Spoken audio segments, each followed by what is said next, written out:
कहानी से उल्लू की सीख। एक समय की बात है। उल्लू और उसकी पत्नी एक पेड़ पर रहते थे। जल्दी ही सर्दियों का मौसम शुरू होने वाला था। तब उल्लू पत्नी ने अपने पति से कहा, अजी सुनते हो, जल्दी ही सर्दियों का मौसम शुरू होने वाला है और अगर हमने अपने लिए घोंसले का इंतजाम नहीं किया तो हमारे होने वाले बच्चों को बहुत तकलीफ हो सकती है। हमारे छोटे छोटे बच्चे इस ठंड में मर जाएंगे। आप कुछ कीजिए, अपने लिए घोंसले का इंतजाम कीजिए। बात तो तुम ठीक कहती हो। आने वाले समय में हमें घोंसला तो चाहिए ही होगा, क्योंकि ठंड भी आने वाली है और हमारे बच्चे भी आने वाले हैं। अगर हमने घोंसला नहीं बनाया तो वह जिंदा नहीं रह पाएंगे, ठंड में मर जाएंगे। मैं कल ही अपने दोस्तों के पास जाके उनसे घोंसला बनाने के लिए मदद मांगता हूँ। आपको कितनी बार समझाया है, दूसरों के भरोसे मत रहा करो। आपके दोस्तों के पास घोंसले के लिए आप जाओगे, देखना कोई आपकी मदद नहीं करेगा, सब आपको मना कर देंगे। अपना काम स्वयं करना सीखिए। कितनी बार आपको समझा चुकी हूँ।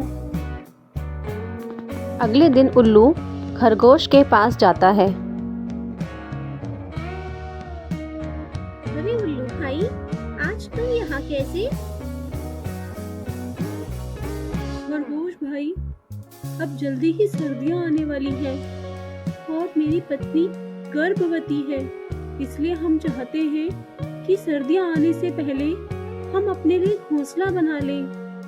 तो क्या तुम मेरे लिए और मेरे परिवार के लिए एक घोंसला बना सकते हो? अरे उल्लू भाई, मैं तो ठहरा जमीन के अंदर बिल बना के रहने वाला। मुझे तो घोंसला बनाना नहीं आता। मुझे माफ करो, मैं तुम्हारी मदद नहीं कर पाऊंगा। तब उल्लू वहां से निराश होकर अपनी दोस्त बिल्ली के पास जाता है। म्याऊं, म्याऊं। अरे उल्लू, तुम यहाँ क्या कर रहे हो?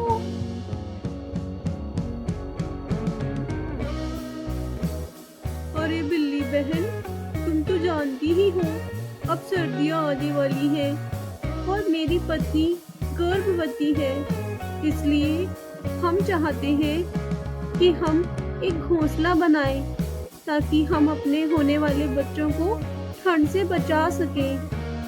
इसलिए मुझे तुम्हारी मदद चाहिए। क्या तुम हमारे लिए एक घोंसला बना सकती हो बिल्ली बहन? म्याऊं, म्याऊं। अरे उल्लू भाई, तुमको पता है मेरा सारा दिन चूहों के पीछे भागते भागते ही बीत जाता है और रात को तो मैं किसी के भी घर में जाके सो लेती हूँ। मुझे कहाँ ये घोंसला बनाना आता है। मुझे माफ करो, मैं तुम्हारी मदद नहीं कर सकती। उल्लू बिल्ली के पास से निराश होकर अपने मित्र स्लॉथ के पास जाता है। आओ उल्लू भाई आओ, कैसे हो? आज मेरे पास कैसे आना हुआ? स्लॉथ भाई, मैं तुम्हारे पास बड़ी उम्मीद लेकर आया हूँ। मुझे तुम्हारी मदद चाहिए। सर्दियाँ आने वाली हैं और हमारे बच्चे भी होने वाले हैं, इसलिए हमें उनको सुरक्षित रखने के लिए एक घोंसले की जरूरत है। क्या तुम हमारे लिए घोंसला बना सकते हो? अरे उल्लू भाई, तुम तो जानते ही हो मैं कितना आलसी हूँ। मैं खुद पेड़ पर यूं ही पड़ा रहता हूँ, अपने लिए कुछ नहीं बनाया, ना घर ना कुछ और। मैं तुम्हारे लिए घोंसला क्या बनाऊंगा? मुझे माफ करो, मैं तुम्हारी कोई मदद नहीं कर सकता।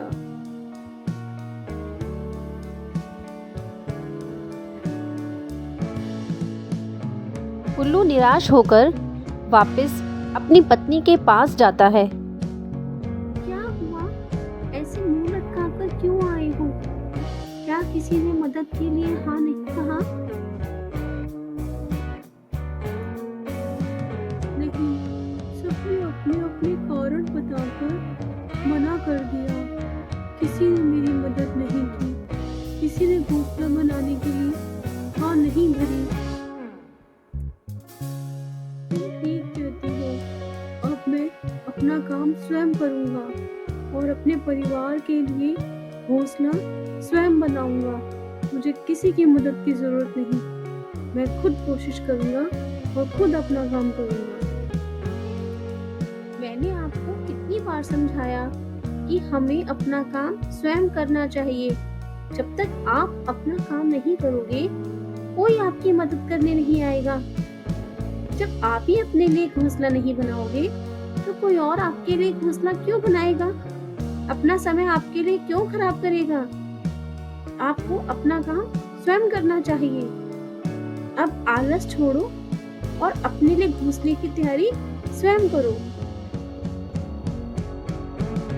तुम ठीक कहती हो, अब मैं अपना काम स्वयं करूँगा और अपने परिवार के लिए घोंसला स्वयं बनाऊँगा।